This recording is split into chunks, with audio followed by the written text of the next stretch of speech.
So my first introduction to Springbok Rugby was when I was as a small boy. Used to go with my father to a very close friend of his, Tiny Naude, or Tiny as I used to call him. We'd spend weekends there around the braai. Often Frick de Preer would be there as well. And I was very small, so for me to just listen to the adoration my dad had for these two big giants, said that there was something about being a Springbok Rugby player. So that was my introduction. I mean, I got often dressed up in Tiny's Springbok jumpers with my sister, and we'd play around with a rugby ball on the lawn. So that was my introduction. My second memory of Springbok Rugby and big rugby was when the 1974 British and Irish Lions toured South Africa, which was quite a disaster. I just remember my dad was not happy with the outcome. I think the Lions played 22 matches and won 21 and drew the last test against the Springboks. But names like Morne du Plessis, Jan Boland Coetzee, Gerry Germeshuis, Hannes Marie, these are all names that was sort of etched in my memory. That was my introduction to Springbok Rugby. So when I got a call a few years later that I had the opportunity to go and climb Mount Kilimanjaro, where the Springbok jumper and the Lions jumper before the 2009 British and Irish Lions tour was going to be photographed, I grabbed the opportunity, and I met another British Irish Lions legend, Scotty Gibbs, who caused havoc in 1997 when they toured South Africa.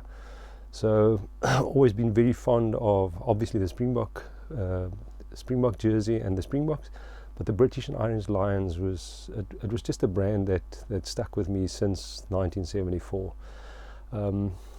2009 I got the opportunity to fly with Francois Pienaar and Dominique Sylvester and Scotty Gibbs on a Saturday morning to the first opening test match in Durban.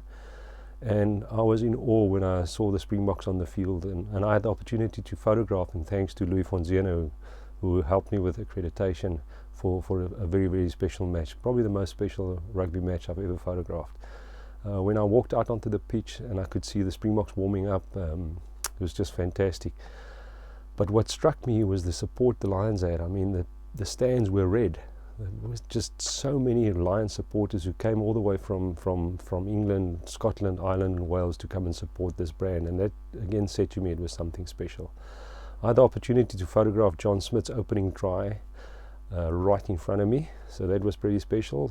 Guys like Henry Honeyball, Bakkies Botha mixed it up as he always does with the best, and Paul O'Connell's team just showed a lot of grit and determination.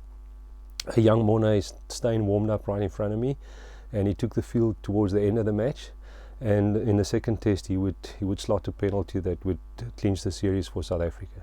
So to photograph the British and Irish Lions, it was just fantastic. Brian O'Driscoll, watched him walk out of the tunnel. For me, he was the name that I watched in the Lions squad, but that was pretty special.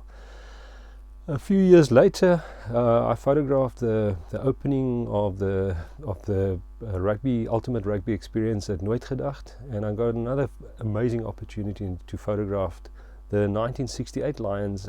Had a reunion, and some of them were in South Africa, and one of the legends from the 74 Lions, Gareth Edwards, was there as well, and I got the opportunity to meet him. And at the dinner, I mean, the guys were on stage, they bantered.